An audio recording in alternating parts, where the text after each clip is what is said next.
Leo Messi বিশ্ব ফুটবলে এক মহান চরিত্র।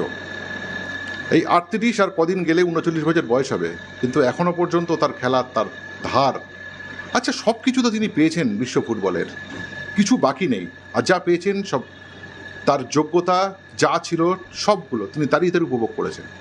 তারপরেও কিভাবে তিনি এখনও একই রকম ক্ষুধার্ত। আসলে ফুটবল আর লিও মেসি সমর্থক। লিও মেসি ছাড়াও এই আর্জেন্টিনা দলের আজই আলজেরিয়ার বিরুদ্ধে ৩ গোল জয়, তার পেছনে একজন বড় কারণ রয়েছেন। গত বিশ্বকাপ জেতা থেকে শুরু করে, তার আগের কোপা জেতা থেকে শুরু করে তিনি কিন্তু একই, তিনিও লিওনেল, তবে তিনি স্কালোনি। আর্জেন্টিনার এক সময়ে লিও মেসির ফুটবলের সতীর্থ, এখন একজন কোচ, একজন তারকা। এই স্কালোনির ফুটবল আইডিয়া, দর্শন, যেটা বিশ্ব ফুটবলে একেবারে চমকে দিচ্ছে, সেইটা নিয়ে ছোট একটু আলোচনা আপনাদের সামনে রাখবো। প্রথম আলজেরিয়ার বিরুদ্ধে যে ম্যাচটা আর্জেন্টিনা খেললো এবং যে পাসিং ভ্যারাইটি তৈরি হচ্ছে মাঝমাঠ থেকে, সেখান থেকে কিভাবে খেলাটা হচ্ছে, আমি একটু যতটুকু ফুটবল সেন্স আছে আমি সেখান থেকে আপনাদের সামনে তুলে ধরব। সবাই যখন লিও মেসি নিয়ে আচ্ছন্ন আমরা সবাই, তখন এই স্কালোনি কিন্তু তার প্রতিভার বিচ্ছুরণ দেখাচ্ছেন। 2019 সালে আর্জেন্টিনায় দায়িত্ব নেওয়ার পর স্কালোনি বলেছিলেন তিনি সেই ধরনের কোচ নন যিনি নিজের নির্দিষ্ট দর্শনের মধ্যে দলকে বেঁধে রাখেন। তার বিশ্বাস খেলোয়াড়দের গুণাবলী দলের খেলার কাঠামো তৈরি করে, অর্থাৎ ফুটবলারদের যে ধারণা রয়েছে, ফুটবলারদের খেলার যে স্টাইল রয়েছে, সেটাকে তিনি ব্যবহার করেছেন। আলজেরিয়ার বিরুদ্ধে আর্জেন্টিনাকে দেখলে সেই দর্শনের কিন্তু বাস্তব রূপ বা প্রতিচ্ছবি আমরা দেখতে পাচ্ছি। আর্জেন্টিনার ফুলব্যাক ছাড়া, আসছে এবারে মেন বিষয়, আপনার ছবিও দেখাচ্ছি আপনাদের। আর্জেন্টিনার ফুলব্যাক ছাড়া, ফুলব্যাক অর্থাৎ দুদিকের দুটো লেফট আর রাইট ব্যাক ছাড়া প্রায় সব ফুটবলারই মাঝমাঠকে কনসেন্ট্রেট করছে, মাঝমাঠ ও সেন্ট্রাল জোনে কিন্তু অবস্থান করছে। খেলোয়াড়দের মধ্যে দূরত্ব খুব কম, একজন থেকে একজন ফুটবলারের মধ্যে 3 থেকে 5 গজ 6 গজের মধ্যে দূরত্বের মধ্যে সমস্ত প্লেয়াররা অবস্থান করছে, আরও ক্লোজ অবস্থান করছে।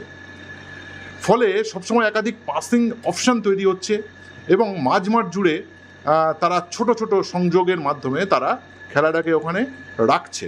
এরপরে আসল কাজটা শুরু হচ্ছে, এটাই স্কালোনির কাজ। একজন কোচ, সে কেন একজন ভালো কুক, তিনি কীভাবে কুকিংটা করছেন এখানে আমরা গত বিশ্বকাপেও দেখেছি, এবারও ঠিক সেই জায়গা থেকে কন্টিনিউশন চলছে। প্রতিপক্ষের জন্য এই সিস্টেম বেশ কঠিন, কেননা ওই জোনটাতে যেখানে আর্জেন্টিনা তৈরি করছে খেলাটাকে বা খেলাটাকে স্থিমিত রাখছে, সেই জায়গাটাতে ঢুকতে দিচ্ছে না আর্জেন্টিনা। এখানে যেমন স্কিল দিয়ে ওই জোনটাকে তারা মেনটেন করছে, তেমন ফিজিক্যাল শক্তি দিয়েও তারা মেনটেন করছে।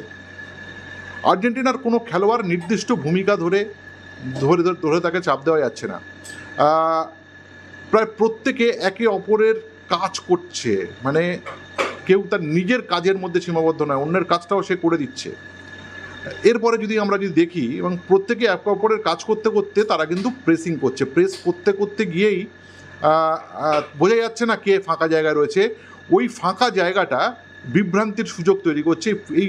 আর সেই বিভ্রান্তির সুযোগ অন্য প্রান্তে তৈরি হচ্ছে, অন্য প্রান্তে একটা ফাঁকা জায়গা তৈরি হচ্ছে এবং সেই ফাঁকা জায়গাতে মুহূর্তের মধ্যে সরাসরি সেখানে ফুলব্যাক যারা ফাঁকা থাকছে, সেই ফুলব্যাকরা সেখানে পৌঁছে যাচ্ছে এবং প্রতিপক্ষের রক্ষণভাগের ঠিক পেছনে দেখা যাচ্ছে তাকে।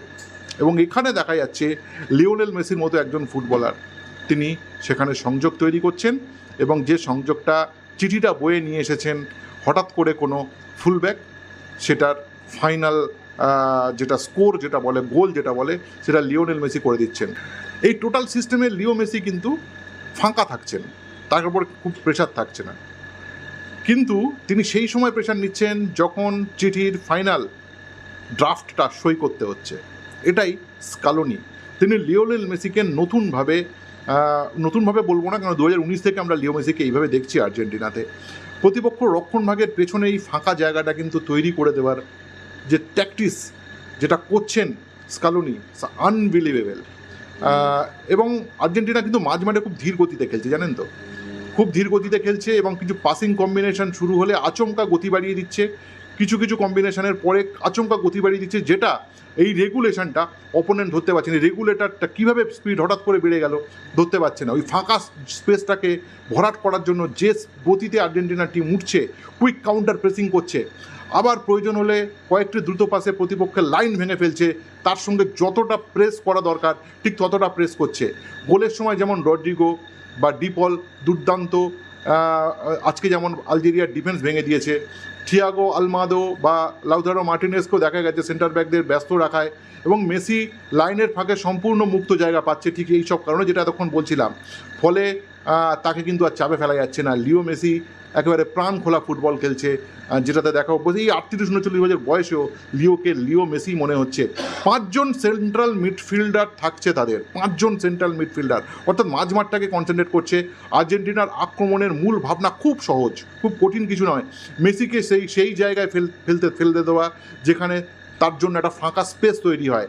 এই ফাঁকা স্পেসটা তৈরি করার জন্য কিন্তু একটা ফিলোসফি কাজ করছে। এই ফাঁকা স্পেসটার জন্য কিন্তু একটা ফুটবলের ট্যাকটিক্সের মধ্যে দিয়ে যেটা হচ্ছে, যাতে আলমাদার নিচ থেকে এলে মেসি মাঝখানে ঢুকে পড়েন, আর লাউতারো মার্টিনেজ অনেক সময় সাপোর্টিং স্ট্রাইকারের ভূমিকা নিয়ে নিচ্ছে।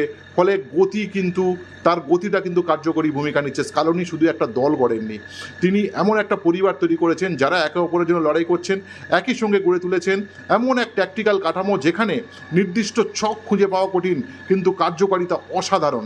আর সেই দলের কেন্দ্রে রয়েছেন ইতিহাসের সর্বকালের অন্যতম শ্রেষ্ঠ একজন ফুটবলার, তার নাম লিওনেল আন্দ্রেস মেসি। এই আর্জেন্টিনা শুধু একটা দল নয়, লিও স্কালোনির তৈরি এক ফুটবল শিল্পকর্ম। ক্লপ বলবো, জুর্গেন ক্লপ বলবো কুইক কাউন্টার প্রেসিংয়ে ইউরোপে যিনি বিখ্যাত প্রসিদ্ধ? না, একেবারে তা নয়। স্কালোনি কুইক কাউন্টার প্রেসিংয়ের বাদশাহ। এই ফুটবলটা কিন্তু একেবারে বলা যেতে পারে বিশ্ব ফুটবলে তাক লাগিয়ে দিচ্ছে, সাফল্যও পাচ্ছে, তাক লাগিয়ে দিচ্ছে। এই ফুটবলিং ট্যাকটিক্স কিন্তু আর্জেন্টিনাকে একটা অন্য উচ্চতায় দিয়েছে। 2022-এ আমরা যেটা দেখেছি, 2026-এও একই জিনিস দেখতে থাকি। বিশ্বকাপে আরও ভালো এরকম ট্যাকটিক্যাল শিল্পকর্মের নমুনা দেবেন স্কালোনি এবং লিও মেসির যুগলবন্দি। সঙ্গে থাকবেন। ভিডিওটি ভালো লাগলে লাইক শেয়ার করবেন, সকলের মধ্যে ছড়িয়ে দেবেন। Extra time.